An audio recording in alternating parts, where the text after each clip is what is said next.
Okay, hello everyone. We're going to get started. We want to make sure that we get everyone out of here on time and that we keep everything to time. We had a really great debate on water rights just 2 weeks ago that almost went overtime because everybody had questions. And because this particular topic has to do with college accessibility and whether or not we should make college free, and most of you are college students, I would imagine that you're probably going to have even more questions tonight. So I just want to do a quick introduction. This is the University of Arizona debate series.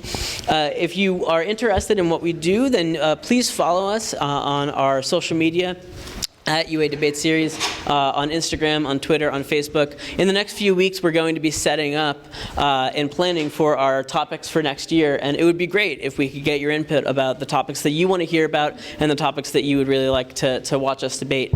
We're planning for a lot of things in the future, and I'm going to turn most of the rest of this over to our host and moderator, Erin Fowler. So let's get a hand for her. Can everyone hear me okay? Thank you for spending your Tuesday night with us. We just want to notify you of a couple upcoming events we have as a team. On April 23rd, we'll be debating whether prison rehab is effective, and it'll be a back-to-back event from 7 to 7:45. Additionally, we have the Regents Cup coming up, which is really exciting for the University of Arizona because it's the first time that we've ever hosted something like that. It'll have ASU and NAU, and we'll be fighting it out for the #1 spot. There's an application process, and if you have any questions, please come and ask me about it afterwards. And the application is due, it's due April 26th, correct? Okay. Onto the voting system. All of you should have note cards in front of you. Green is going to be for the affirmative. Yellow is going to be neutral or undecided, and then red and pink is going to be against. Please make sure you cast your vote to the lovely young ladies who are going to be walking up and grabbing them. And if you have to leave early, please notify so that the debate is fair. Onto the raffle. We will have a raffle at the end of tonight, so some more incentive to stay through the whole thing, and it'll be a $10 Starbucks gift card after we announce the winners. So without further ado, let's get to the start. In the United States, students should be guaranteed free tuition to a 2-year community technical college. All right, without further ado, again, we remind you that the resolution is, in the United States, students should be guaranteed free tuition to a 2-year community or technical college. Now speaking for the AF side, Akshay.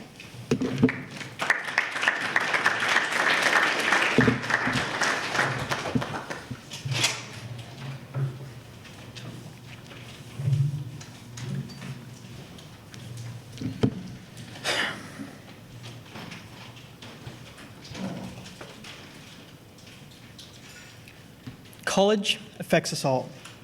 Lots of the people here either in college or have had a college degree. If you haven't, well, you're here at the U of A and you're watching this debate, showing how the public space of this university is important for talking about these issues. Now, there's a difference between 2-year colleges and 4-year colleges, where 4-year colleges are seen as the quote-unquote more formal education. However, 2-year college is necessary and beneficial for the general population. We thus strongly affirm the resolution resolved in the United States, students should be guaranteed free tuition to a 2-year community/technical college. We would like to frame the round in the following way. According to the Oxford Dictionary, should is defined as a verb to indicate obligation or duty. Thus, I believe it is in our best interest as a debate to debate whether we should feel the duty to implement this resolution, which impacts out to morals.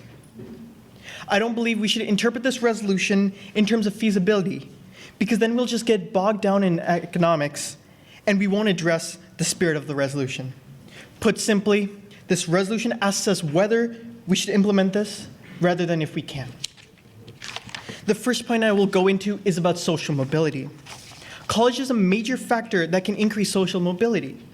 According to the Brookings Institute, college graduates born in the lower part of the economic ladder are more likely to move up and are less likely to stay where they are than individuals who don't hold a degree. Additionally, having a parent that possesses at least an associate's degree increases the likelihood that the child will obtain at least the same level of education, furthering the cycle of college attainment and thus social mobility upwards. However, this cannot be accessed by the people who need it the most. According to the Edwards Jones poll, 83% of students who don't attend college say that the reason for not attending is that they cannot pay for it. According to the National Association of Student Financial Aid Administrators, around half of colleges in the United States were affordable to wealthy students, while it is nearly impossible for lower income students to afford college. All right, here's the rundown. It's pretty clear that college helps people rise the social ladder. At a time where social and economic inequality are at its highest, the social mobility is sorely needed. Additionally, the people who need this cannot access right now because college is too expensive. This is why we need free tuition for two-year colleges and technical schools. Here's why college or technical schools matter specifically. According to the National Student Clearinghouse Research Center, 31.5% of community college students end up transferring to a four-year school. According to the Chronicle of the Higher Education, quote, community college transfers went through much of the same adjustment as first-year students. Typically, their first semester was their weakest. Nonetheless, with hands-on advising and strong transition programs, their learning curve was much more rapid. By the time they graduated, they performed nearly as strongly as four-year students. It was often less costly and ultimately more successful than doing so for at-risk students who came to college as first-year students. The transfers were more mature, more confident about their major, better able to handle the culture shock and financial concerns, and more certain that they wanted to get a four-year degree, unquote. Additionally, quote, community colleges are essential to four-year institutions. They provide an open door to college that is vital for many young people and that can be rarely duplicated by four-year institutions. They reach a far more diverse group of students than do most four-year colleges and universities. Community colleges offer students a chance to taste college close to home. Students who go to community college tend to take out fewer loans, even when one controls for lower tuition. Many wisely are reluctant to take on debt, which makes them less of a risk financially than many four-year college students. Judith Scott Clayton, a student loan expert, say that, quote, if not for students later attending for-profits, community college entrants would have lower default rates than public four-year entrants. Our second reason for why we affirm the resolution is because higher education is necessary for promoting democracy.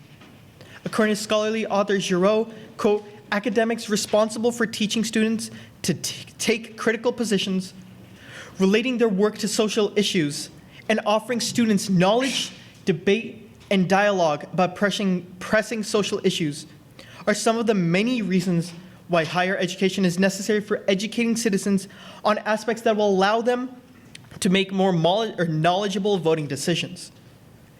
Ajay reiterates this point by stating higher education, quote, promotes democracy both because it enables a culture of democracy to develop and because it leads to greater prosperity, which is also thought to cause political development. Greater prosperity can be linked back to our arguments surrounding social mobility, because the more even the playing field is, the more equitable society becomes, which benefits us all.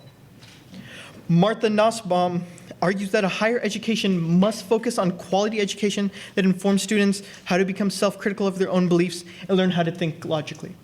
This is a skill that is beneficial in numerous aspects of life, including civic engagement. Our society has progressed and progressed to this point. We should continue this path towards a more equitable and prosperous society. We as a nation should strive to provide better for our citizens. Free college tuition is not a radical idea. It's rather the future of our country. Thank you.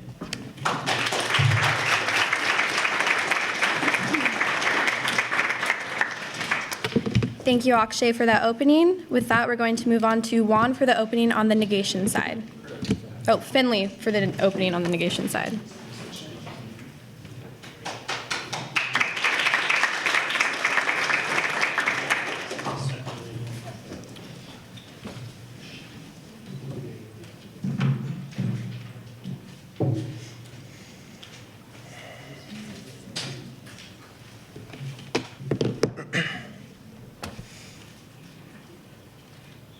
Hello, everybody. I want to thank you for being here tonight. And at first, I would like to acknowledge that this is a very important issue. But importance doesn't justify any action. The implications of the specific plan that the affirmative is proposing are on net negative. We believe this because providing free community college is not only ineffective, but fundamentally counterproductive to the very goals that our opponents purport to uphold. This is because their plan funnels low-income kids into a broken system that their proposal does nothing to fix, furthering inequality and fundamentally hurting these people. We will justify these claims in a couple of ways. First, community college is broken. The percent of US college students enrolled in community colleges has risen by over 30% since the 1970s. However, less than 30% of these kids are getting a degree within 5 years. That is an atrocious dropout rate, meaning that there is a huge problem in the system that needs to be fixed before we are funneling more people into this system. 81% of students entering community college for the first time say that they would like to go on to a 4-year college. Less than 10% of them actually go and do so, again, showing how broken the system is.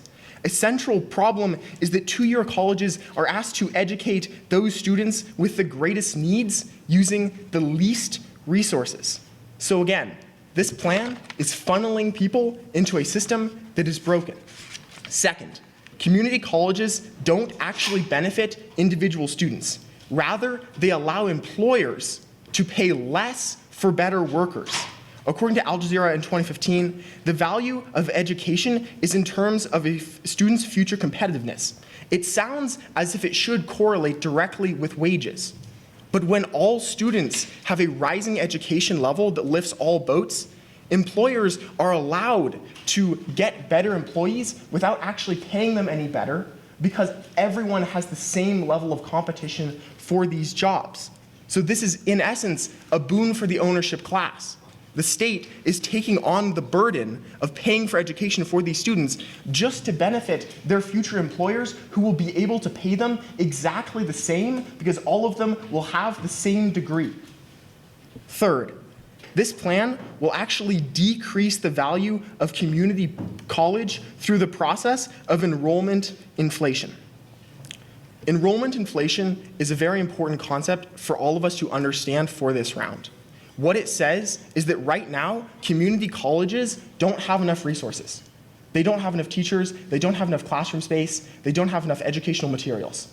What this plan would do is it would funnel more students. Perhaps even a 20% increase in the amount of students in community college right now would stretch the resources of these community colleges even further.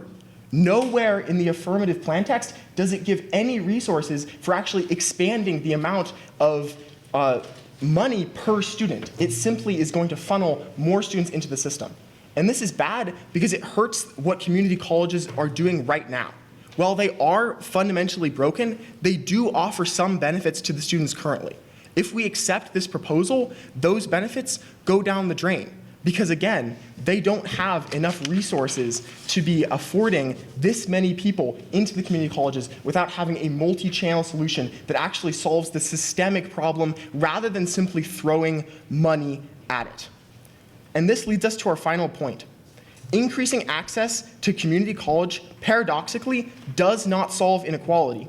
In fact, diverting low-income students towards community college further entrenches class and racial divisions within higher education. According to the Century Foundation in 2013, high socioeconomic status students outnumbered low SES students in 4-year colleges 14-1.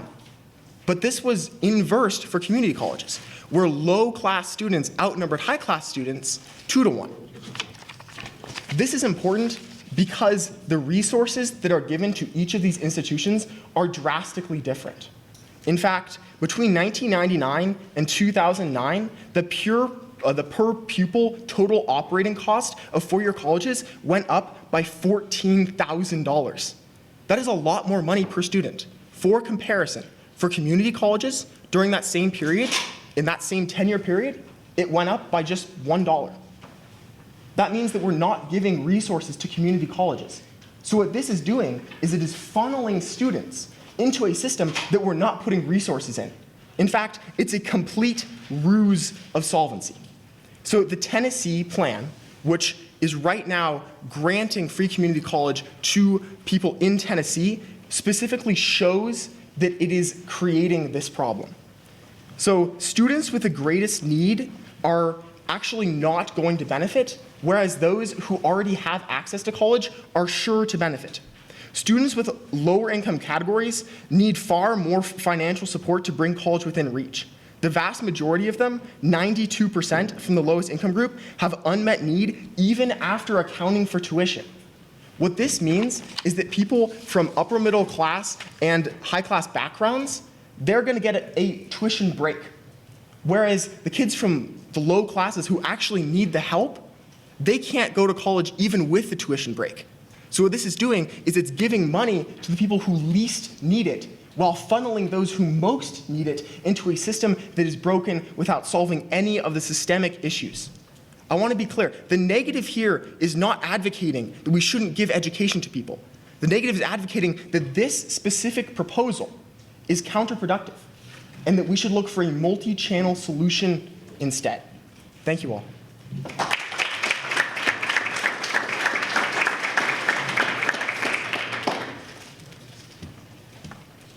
Okay, wonderful introduction speeches.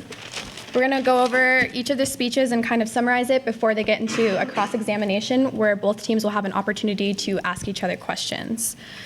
On the AF side, Akshay has advocated that the important thing to focus on is a moralistic view. We should be focusing on should today, not having to put forward an economic plan. He also advocated for two contentions with a link back to social mobility. The first was social mobility, which is a way to dismantle the existing social stratification by allowing higher amounts of accessibility.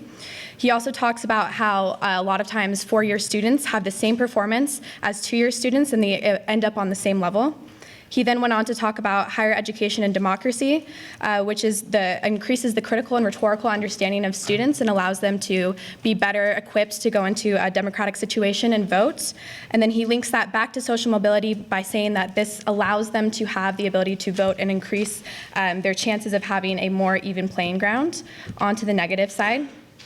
On the negative side, Finn talked about the implications about the economic structure of things, about the broken status quo that currently exists, saying that less than 30% of kids are getting a degree in the first place, so something is clearly wrong with the education system as it stands. He then went on to his second contention, which is this doesn't benefit individual students. That is that it equals even playing field for competition and allows the rich to exploit students who have the same amount of education. Then he went on to enrollment inflation, which is the lack of resources, and funneling more and more students makes the resources that are available in a two-year college lower, and demands that the AF have the burden to come up with a plan. Finally, he goes on to accessibility does not solve inequality, where he talks about the universities continue to get rich. Essentially, the rich get richer and the poor get poorer with this plan because it doesn't actually benefit the two-year colleges or the technical colleges as is. And then he references the Tennessee plan, and I'm sure this will be a point of contention as we get into cross-examination. So coming out of these two arguments, one of the things that was discussed was the AF's point on this should not be focused on economics. Why is it that you feel that it's not your burden to deal with the economics of this? So, I mean, here's the thing. Looking at the resolution, the way it's worded, it's more of a hypothetical and a moral situation. If we were to, debate the economics, the resolution would have been worded as in shall, can, will. The resolution just says should. And as such, I think we should focus on morals. And how does your team feel about that? Just because you're focusing on morals doesn't mean that you can just ignore the consequences of any action. The consequences of an action are fundamentally linked to whether or not it is moral. We're not saying that this plan wouldn't pass Congress. We're assuming that it would. We're assuming that it would be implemented. And then we are saying that the implications of this plan are net negative. So this is also a moral claim. So there's fiat accepted across the board, which means that we do understand that the plan would be implemented. So rather, they would focus on more of the moral implications. So how does your side push moral benefits towards the plan? Could you repeat the question, please? How do you feel that your side is more moral in today's debate? Well, I would believe that because of what my partner stated in his opening speech, all of the benefits that we have provided for why we need more education within the United States. For example, how social mobility is a factor of how there are many low-income students who will not go to college or who drop out of college because they cannot afford it. As the negative team had stated, about 81% of students want to go on to university, but less than 10% do. My partner actually mentioned in his speech that 83% of the people who said that they were not going to college was because they couldn't afford it. My opponents don't say anything regarding the fact that these people are dropping out of college just because they're not able to do it or that anything like that. They haven't addressed the fact that perhaps these students are dropping out of college and not continuing on with their education because they don't have the ability to financially. If we give them that ability to do so, then there's no way that this plan isn't feasible. And we also have the implications that we stated about how this promotes democracy in our society. Because if you look at some of the other democracies in the world, Finland, Sweden, Norway, they have free education in their countries, and they actually have higher status of democracy according to the democracy index from the United Nations. They are listed as full democracies, whereas the United States is listed as a flawed democracy. So by having all of these benefits where we provide more democracy within the United States, if we provide more education, in the United States, then we could have a better democracy than we currently do in our flawed system. So Casey listed a couple examples in Finland and in the United States. What do you have to say as far as the examples of when there has been free college? I think that, again, our opponents are ignoring the complexity of the issue. This point was actually addressed. We said that 92% of students can't afford college even with the tuition break. So their plan wouldn't actually solve this. So these students, again, they couldn't afford it even with the tuition break. And so where this money actually goes is it goes to upper middle class kids who will then benefit from the tuition break because their parents have enough money to pay for the rest of it.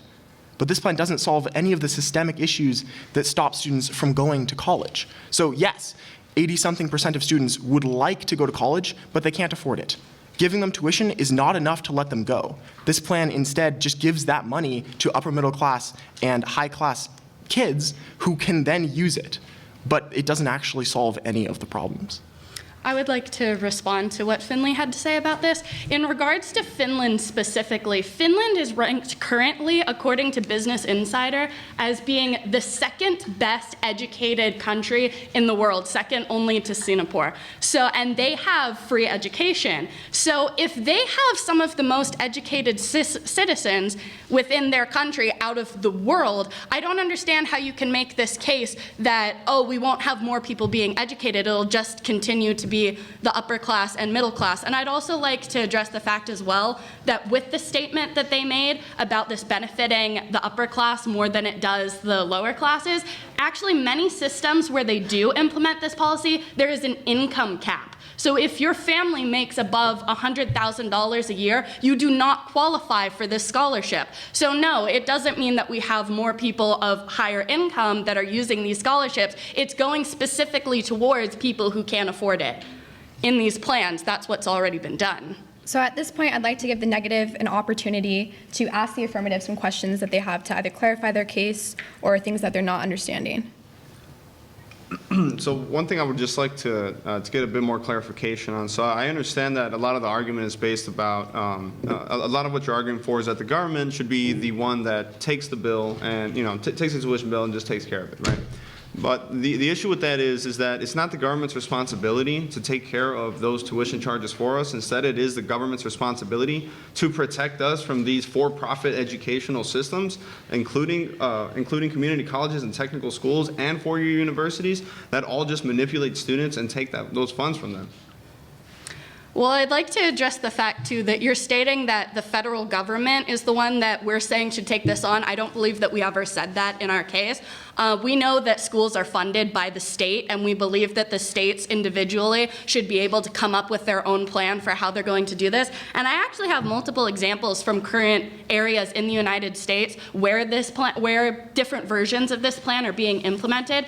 Tennessee, my opponents did mention, but there's also other places in the United States, such as San Francisco, where their way of implementing this plan is that they use an increased luxury tax on real estate. So, for example, if a house costs, say, $1 million or more, then they would have an increased tax on that property, and the money collected from those taxes are what goes towards this plan. So we're not saying that the federal government is the one who does this plan. We're saying that it goes by a state-by-state basis, and they're the ones who decide how should we implement this plan, how are we going to provide it to our students, and that's where in these plans, in these multiple states, such as San Francisco, Tennessee, New York, Oregon, and others, they have used different ways of making sure that the students who need this scholarship are the ones who actually get it. It's like I said before, there is an income cap that is placed. So it's not just you have these really wealthy students that are paying to go to school.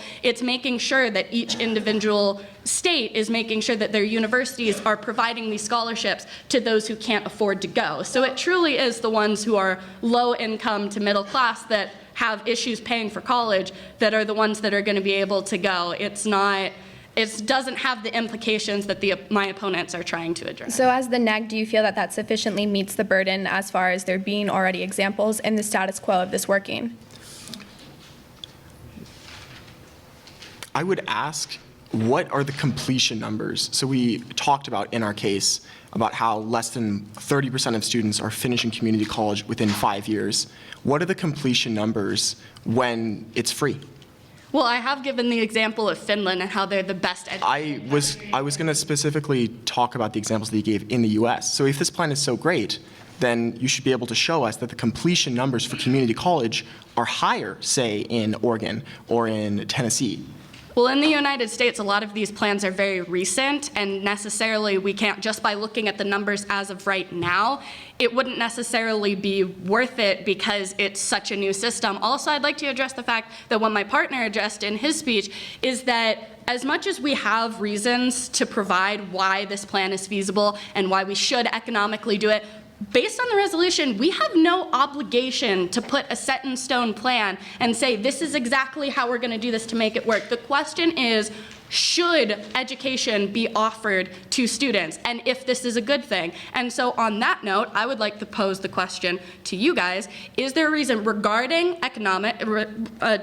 economics and disregarding feasibility, do you have evidence that states why more people in society should not have higher education?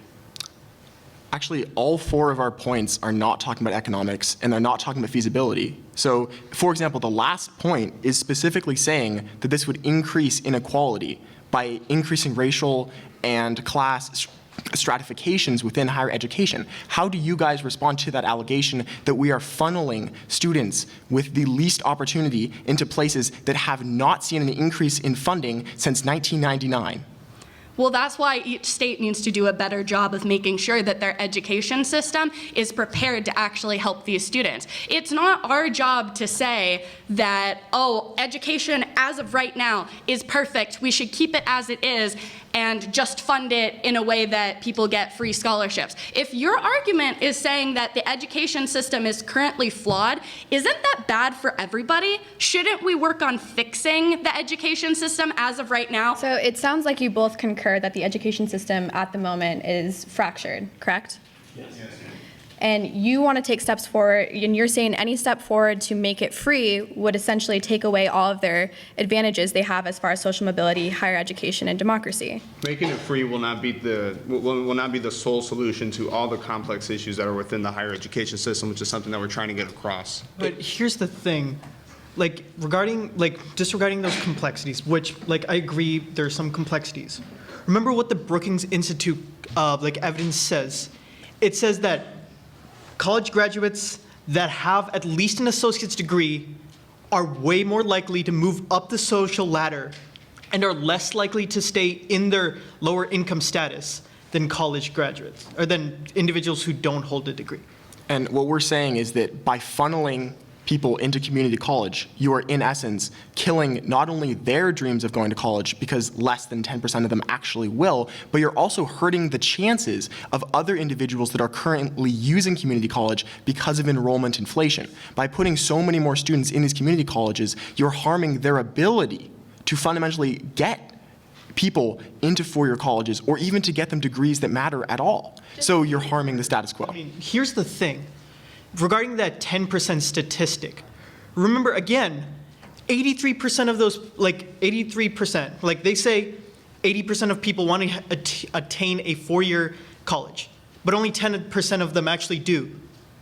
83% of the people who don't transfer to a four-year college say because they can't afford it. Increasing or like reducing the tuition burden on these students makes it much more likely for them to be able to attend four-year college. Your plan does nothing to reduce tuition at four-year colleges. Yeah, our plan doesn't reduce tuition at four-year colleges, but it allows people to save money towards those four-year colleges.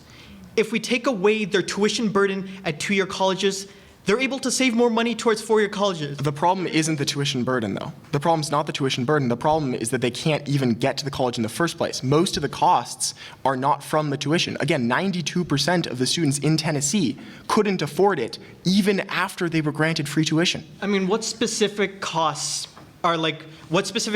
make these like 92% of people not able? I'll give an example at the UA. So the tuition here is, say, around $12,000, right? But we actually pay maybe $29,000 a year. Why is that? Because we pay for housing, we pay for fees, we pay for all of these other things that are living expenses that we have to pay for. And if you're going to college, it's much more difficult to work full-time, which then is an opportunity cost. So these decisions are very calculated. These people aren't going to college because they're just not intelligent, because they don't care, but because fundamentally they lack the resources to do so, even if granted tuition. Also, aren't most community college students like part-time? Additionally, aren't most community college students living in the city that they attend? Wouldn't they have housing like in the city, which is much more cheaper than the U of A? That $29,000 includes living on the university dorms. No, it doesn't. Does it not?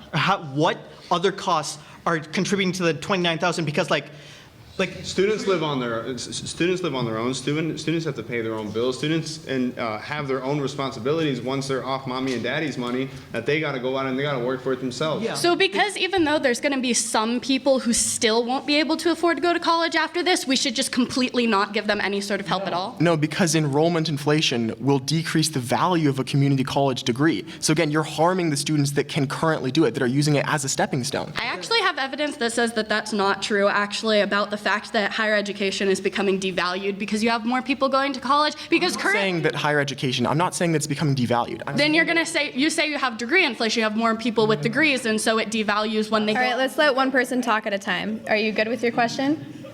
So there are two separate concepts here. The degree inflation is one thing, the enrollment inflation is another. Enrollment inflation is the idea that if you put more kids into a system that lacks resources currently, it won't be able to educate them at the same level as it is now. So it's actually a negative impact on our side, saying that we're actually harming kids. I mean, wait. So more students are going to this community college. The state is paying for the tuition. Wouldn't increased enrollment funnel more money into the community colleges?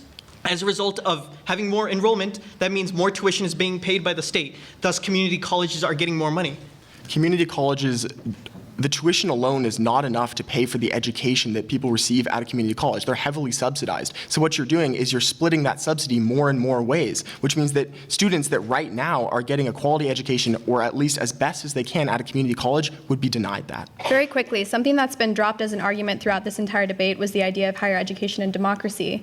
If you're not allowing any sort of accessibility on the two-year front, how do students get that foothold to the advantages of democracy as stated by the AF? I think it's very important to recognize that this narrative that people have to go to college to participate in democracy and that is fundamental is wrong. People deserve dignity regardless of if they go to college. People can vote regardless of if they go to college. They can make educated decisions regardless of if they go to college. Peddling this narrative is harmful. We're not saying that not going to college it makes you that you're not qualified to vote, you're not qualified to make educated decisions.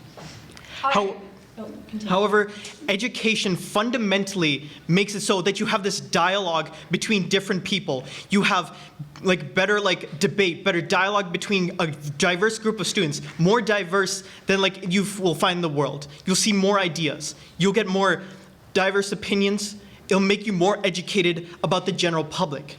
As a result, you'll become more educated. We're not saying that normal people aren't educated, but if you're getting a college degree, you'll be more educated, be better able to make decisions. We're going to move on to the audience questions. I'm sure some of you have some spicy questions you want to ask. So if you can raise your hands if you have a question. Do I walk the microphone over? Or?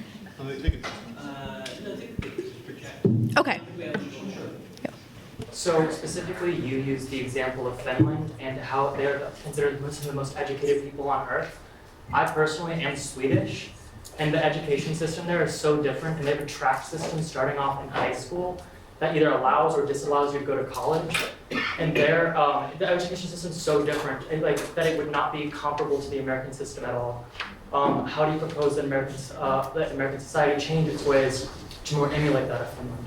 Well, see, and I absolutely agree with you. I know that different countries have different ways that their economics works. They have different ways that their systems work. So you can't necessarily compare one country to another and say, well, this country did it, so it's absolutely going to work here. We're not saying that. We're saying the fact that there are other countries that have done this, and they have been successful, and there are some places where it has been less successful. But the fact is that we're saying that something should be done about this to make it work. We don't need a set-in-stone plan for sure to make this happen. We're saying it needs to be looked into because of the benefits of democracy. Instead of just saying, well, we don't know how to do this, so we're not going to do it at all, I don't think is a very viable option, because we've seen places where this works. It's not, a fantasy concept. I know maybe in Sweden it might not necessarily work as well, but in Finland it is working right now. So it's clear that it's not just that this can't work anywhere, it's just a utopian thought and it's completely make-believe. We need to find a way to make sure that it will work in the United States,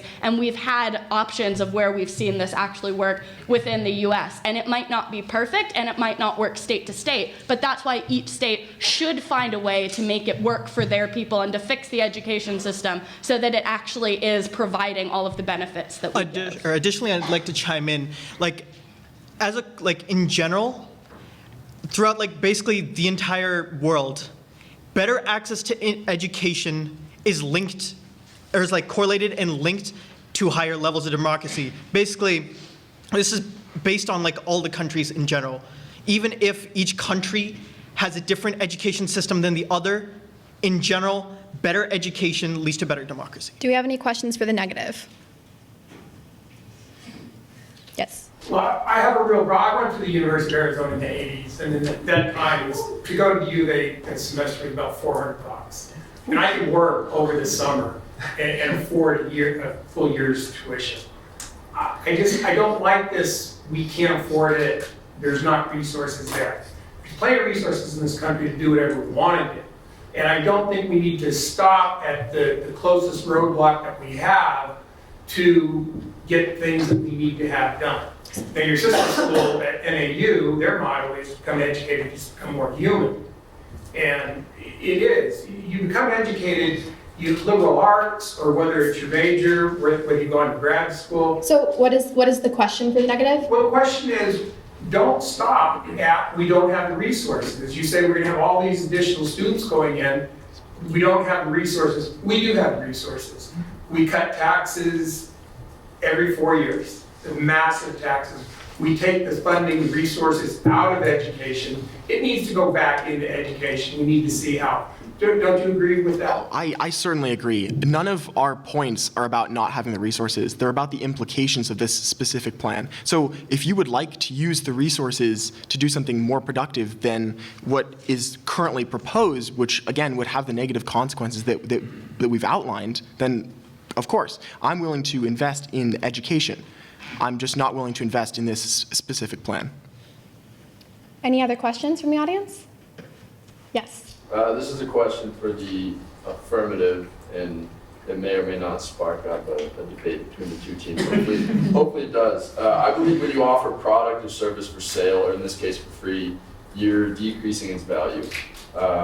Some four-year universities hold a certain number of admission spots for community colleges in the local area.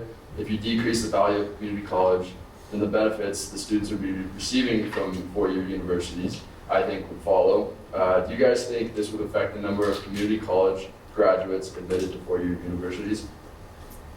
Well, regarding the fact about devaluing education, I think that that's a really interesting point, because there seems to be this, this has been mentioned by the negative team, that if you have this option, you're going to have all of these people going to community college, and that's going to create all of these bad things. And that right now, as it seems, they haven't stated that we do have that problem, and that right now there's this, we don't have, there's not this problem that we have all of these people getting degrees. But I'd like to point out that in the status quo, there is an outsourcing of jobs to workers in other countries, not because it's cheaper labor, but because it's high-skilled labor. So right now, there's a current need for college graduates as white-collar workers within the United States. Corporations are getting them from China, India, Russia, places that all have strong educational heritages. So if we have companies right now that are looking for high-skilled labor in other countries, I think that there is a need for more college graduates at the moment. And so if you have more people that are going into community colleges and are getting their degree, not only are they more intelligent about the world around them and are able to have more of these philosophical discussions and be able to think critically, you can also have more of these students that are also trying to go to four-year colleges to further their education, which is something that we currently need in the United States due to this outsourcing of jobs. Additionally, I'm not knowledgeable on this, but I'm not necessarily sure that there's at a lot of four-year colleges that there's necessarily cap on the amount of students, and then as such, I don't necessarily believe that these colleges won't accept more of the four-year or more of the community college students. I think it was a great point that you brought up, that increasing all having this enrollment inflation will in fact decrease the value of these community college students that they'll receive from these community colleges. We keep discussing a lot about actual transfer students that gets transferred to a four-year university, but what about students that actually go to a tech school because maybe they just want to be a pharmaceutical tech, maybe they just want to do this, maybe they just want to do that, and they want to do something that simply just requires their associate's degree. And by having such an increase of students all going for the same degree, it creates a bigger pool for employers to choose from, which actually makes it more difficult for students to find jobs, which then we're all working at McDonald's at that point. Additionally, going back to Casey's point, blue-collar jobs are being outsourced. If we have a greater pool of companies are outsourcing blue-collar jobs specifically because our people are not educated enough. If we increase the amount of education in terms of technical college, these companies are going to bring back jobs to the United States, which doesn't actually lead to their their degree deflation point. It actually leads to more jobs for our people. Yes. I have a question for the negative then. So I know that you were concentrating on the specificity of the wording of the resolution. I was wondering, and I know that you said that you were interested in putting funds toward education. What would you be okay with funding free four-year education, or does that also sort of collapse under the scrutiny of your plan? I did not do research specifically for four-year education. Many of the points in our case are very specific to two-year education and two-year community colleges. So we'd have to look into that, to be honest. I mean, personally speaking, I think it would be good to look into getting tuition charges at least significantly lower than they are. I mean, from 1980 at $400 a semester to 2019 at $25,000 a semester for out-of-state students, there's a dramatic increase, and schools are getting away with robbing students blind. Well, Can I add to that? Just take 2 more. Okay, we're gonna take 2 more audience questions. You know, when I went to college, you paid for college, okay? There wasn't a lot of student loans out there. There wasn't a lot of grants out there. You paid for it. And then they systematically took money away. I remember we had a university president here, Dr. Schaefer. When he left here, he took typing classes because he was going into private industry and he did that. But he was talking about public education and how the fees were going to go up because the state funding was going to get taken away. So is the question about funding? Yeah.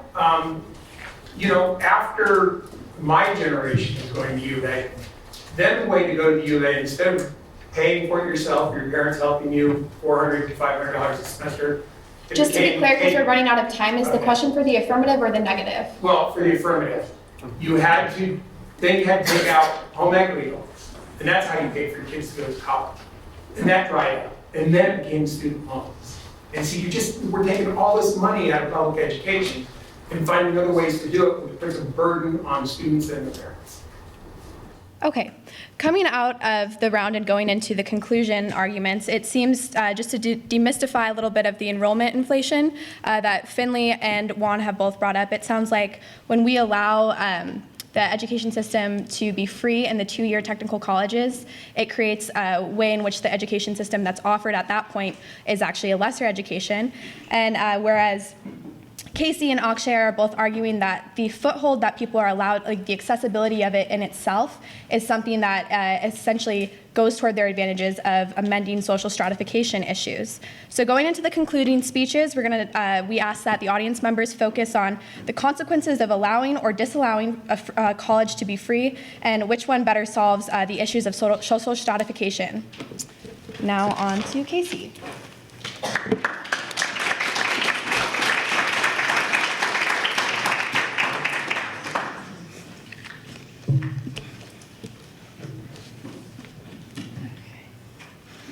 So I'm going to be talking about our case first, and then I'm going to be rebutting against my opponents. Before I address my opponent's arguments, I would like to be very clear about what this debate is about. This debate is about whether or not there are significant reasons why government should provide free education. By providing these scholarships, those who had no economic possibility of receiving a higher education before will be able to change their economic situation. They are able to go from low socioeconomic status to middle and upper middle, or even high socioeconomic status because of their dedication to their college studies. Public education should be available to all those who work hard in their studies, not because they are part of an economic elite. I believe this is a phenomena we call the American dream. This idea goes beyond the individual impoverished person. This plan could benefit the United States as a whole. Many in this room are college students, and this plan may not be in your benefit directly, but I urge you to see how this can help us grow as a nation. As Americans, we believe in democracy, right? We believe in a people's right to make decisions and that our voice should be heard by our government, right? In order to make informed decisions, our people should have the opportunity to gain more knowledge. This is not to say everyone must have a higher education, but the more citizens who desire to learn and understand the nature of social dilemmas, the better our people will be able to make conscious decisions about current pressing matters. According to The Economist, many countries with free tuition are ranked as being full democracies: Norway, Finland, Sweden. The United States, however, is reported to be a flawed democracy, ranking well below the other 3 examples. By looking at the countries who have free tuition compared to the United States, there is a correlation between access to education and democratic index. Better educated citizens would be able to determine why we are flawed and fix this nation to represent a full democracy, not a flawed one. Everyone should have the opportunity to advance their education to improve the life of one, and expand the benefits to the many. So addressing what my opponent said, they made a lot of arguments saying that there's going to be degree inflation and there's going to be so many people that we're not going to be able to compete with jobs. But in fact, there's currently not enough college students that are graduating here within the United States. According to Garreau, outsourcing of jobs there's outsourcing of jobs to find better workers. 2 decades of conservative railing and radical defunding of public schools have paved the way for offshore outsourcing of high-paying white-collar jobs. This outsourcing is being done in India, China, and Russia, all which have strong educational heritages. If we're currently outsourcing for more educated citizens elsewhere, doesn't that mean that we don't have enough college graduates at the moment? Also, the benefits of college education would be that more citizens would be able to have these debates, such as we're having right now. They'll be more able to understand some of these pressing social issues that we're having right now. Not saying that someone with a high school degree isn't able to do that, but you have more knowledge about the world. You're able to understand more of the humanities. You're able to talk more about these pressing matters in our society, leading to more of a democratic society, such as we've demonstrated in our case.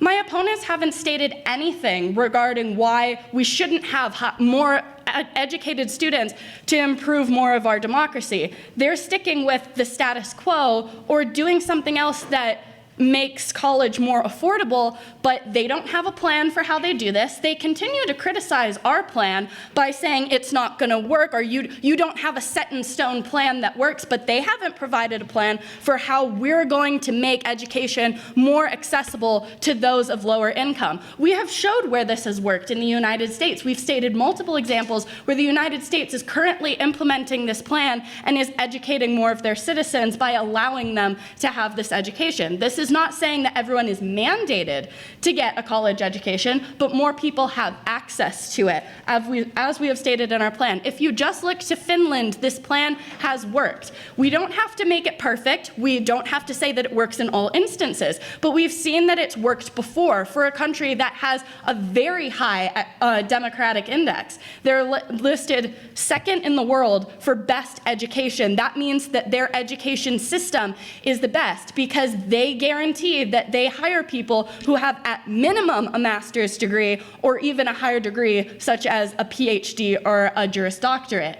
By having more access to education, we're allowing more people to provide a better society for us all by improving our democracy. We've seen that this has worked. We don't need to provide a specific plan for it. We're just saying the United States should try.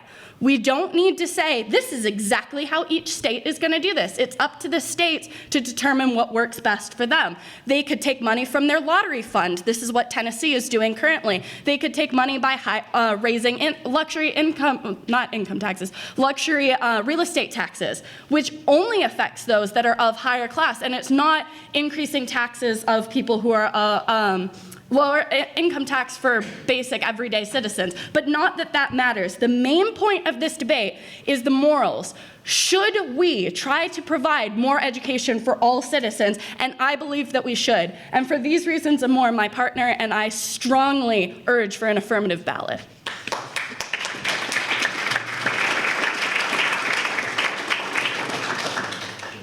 All right, and closing out the negative is Juan.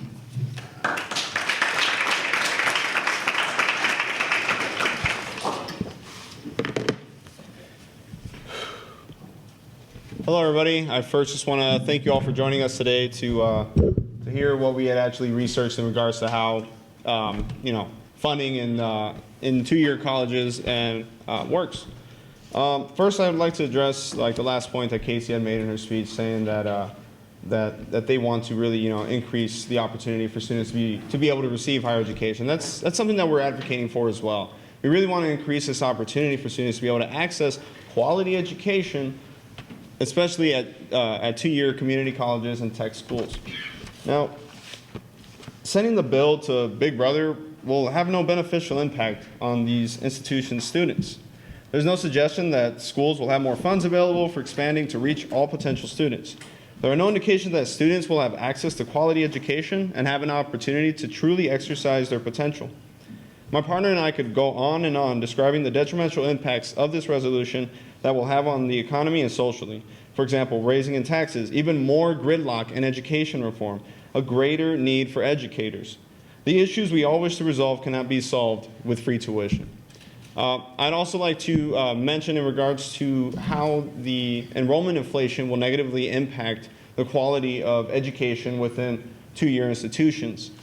Now, enrollment inflation harms the ability of community colleges to provide quality education to those to students that desperately need it.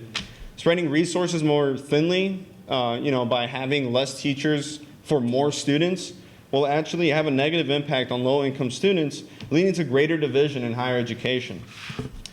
And higher education is falling apart. We do see a lot of issues, not just within two-year institutions, but also within our own four-year institution today. The recent admission scandal that has been plastered all over the news is merely the tip of the iceberg. Celebrity parents are being labeled as such, when in actuality the issue falls on wealthy parents that are used to utilizing money to get whatever they want. Students that go to college to cash in on mommy and daddy's money will abuse a free tuition system. Students in general will see free tuition as an opportunity to explore their opportunities, or so it seems. Rather than wasting a student's time by placing them in gen eds, there needs to be a more tailored program for students to actually begin to do independent research on a career or on passions that they personally have. I would like to significantly make this point that one does not need education in order to be educated to know what's going on around them. One needs to simply be informed. Simple, independent action is required in order to increase democracy, and having more educated people, although it may help make more educated decisions and have more educated conversations between people, it does not mean that people need to go to college in order to get that sort of education. Civil engagement itself is a responsibility that every person has, and by making college so accessible for students, we are straying away from the actual issues that fall within what is currently being seen at these two-year institutions. Historically, post-secondary schools were rarely constrained by price ceilings, and instead they received several economic subsidies. Roger Ma from Forbes magazine explains.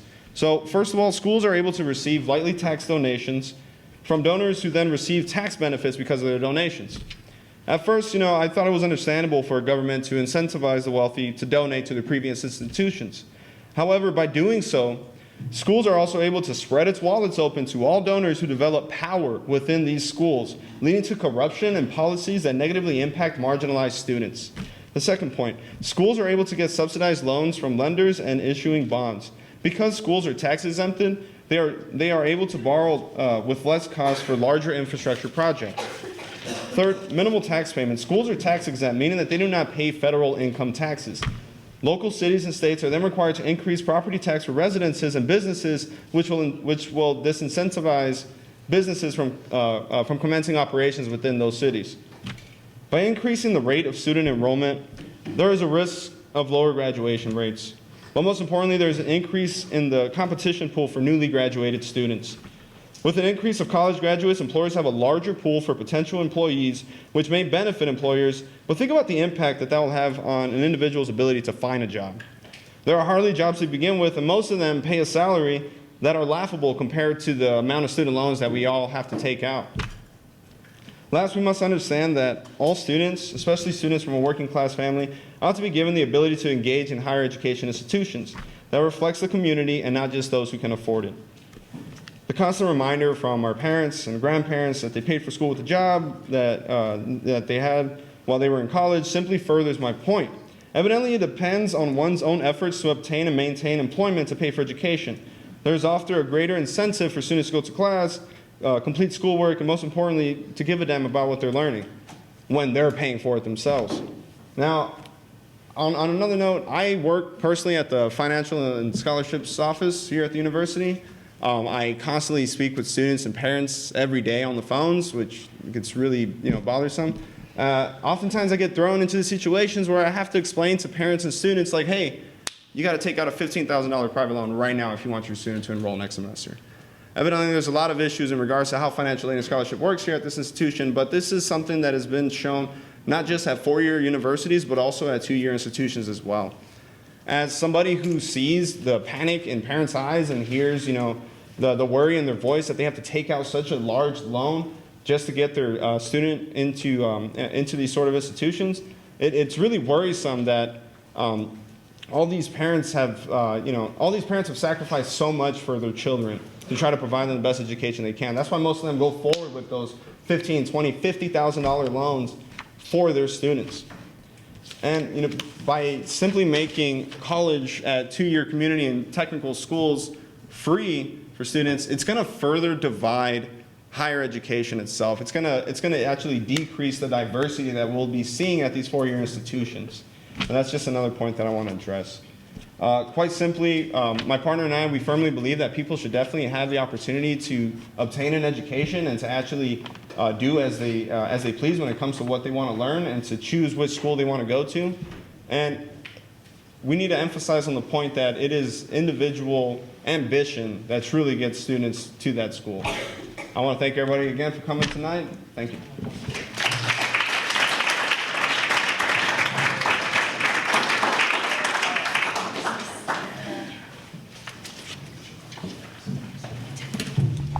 So we're going to remind everybody, now you're going to vote for your decision after you've seen the debaters.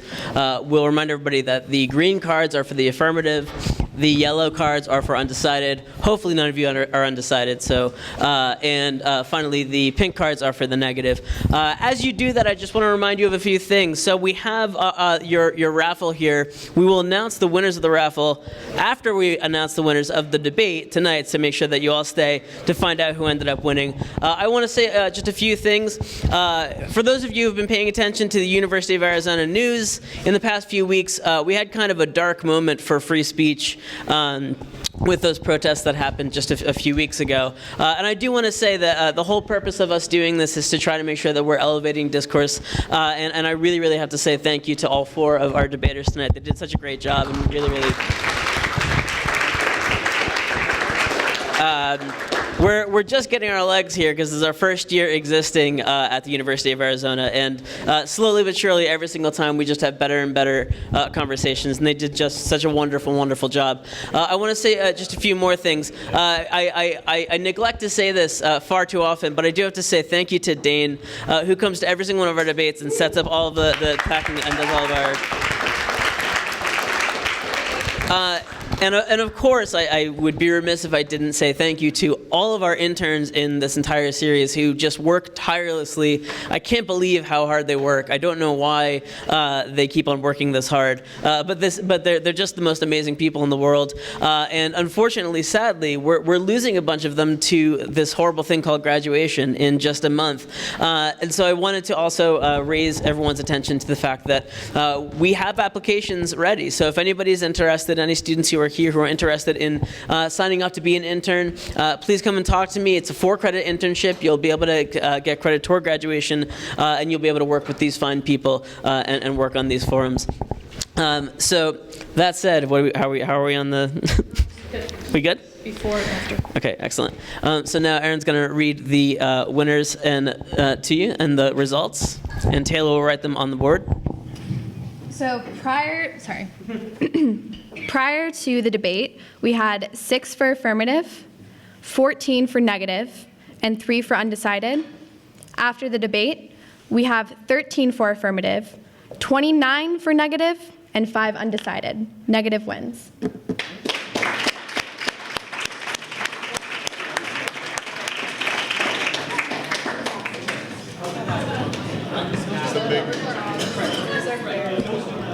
I didn't do it.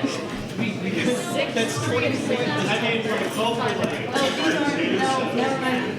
It was the box once. Never mind. Everybody's staring. Never mind. If you're disappointed in those results, don't worry. Those aren't the actual results. It's a belated April Fool's Day joke on all of you. Well, wait until we hold our debate on 420.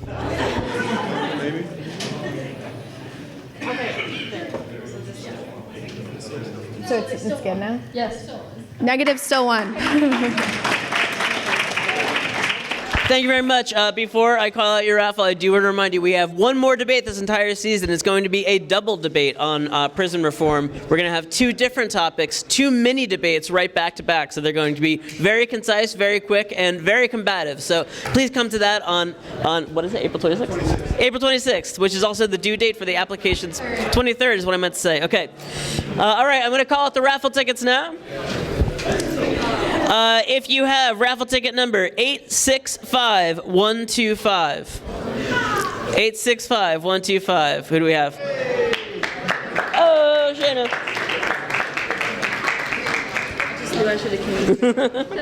And our second raffle ticket is number 865-102. 865-102. Do we have a winner? We got it? Oh, all right. Thank you, everybody. This was absolutely excellent. And come up and argue with our debaters if you want to, because they'll be here for a minute.